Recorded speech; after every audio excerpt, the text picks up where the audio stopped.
കേന്ദ്ര സർക്കാർ പൂർണ്ണമായും ധനസഹായം നൽകിയിട്ടും അമൃത് പദ്ധതിയിൽ സംസ്ഥാന സർക്കാർ വരുത്തിയത് ഗുരുതര വീഴ്ച.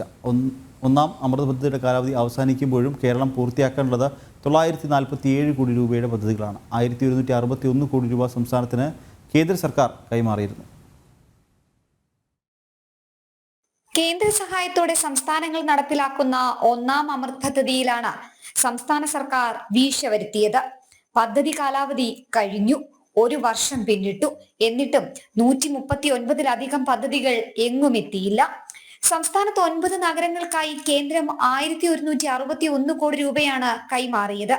എന്നാൽ കേരളം ഇനിയും പൂർത്തിയാക്കാനുള്ളത് 947.91 കോടി രൂപയുടെ പദ്ധതികളാണ്.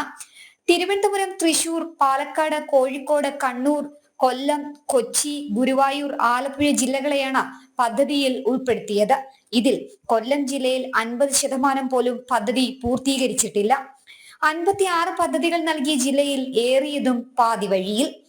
388.74 കോടി രൂപ വകയിരുത്തിയ തിരുവനന്തപുരം ചെലവിട്ടതാകട്ടെ 333.34 കോടി രൂപ.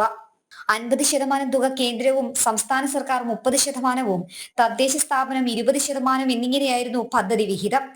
1161.20 കോടി രൂപ കേരളത്തിന് കേന്ദ്രം നൽകിയിട്ടും 275.62 കോടിയുടെ പദ്ധതിക്ക് പ്രാഥമിക ജോലികൾ പോലും ആരംഭിച്ചിട്ടില്ല. 2015-ൽ 5 വർഷത്തേക്ക് ആരംഭിച്ച പദ്ധതി 2 വർഷം നീട്ടി നൽകി 2023 വരെ കേന്ദ്രം സമയം നൽകി. ഈ സമയപരിധി അവസാനിച്ച് രണ്ടാം അമൃത് പദ്ധതി ആരംഭിച്ചിട്ടും കേരളം ആദ്യഘട്ടം പൂർത്തിയാക്കിയിട്ടില്ല. ജനം, തിരുവനന്തപുരം.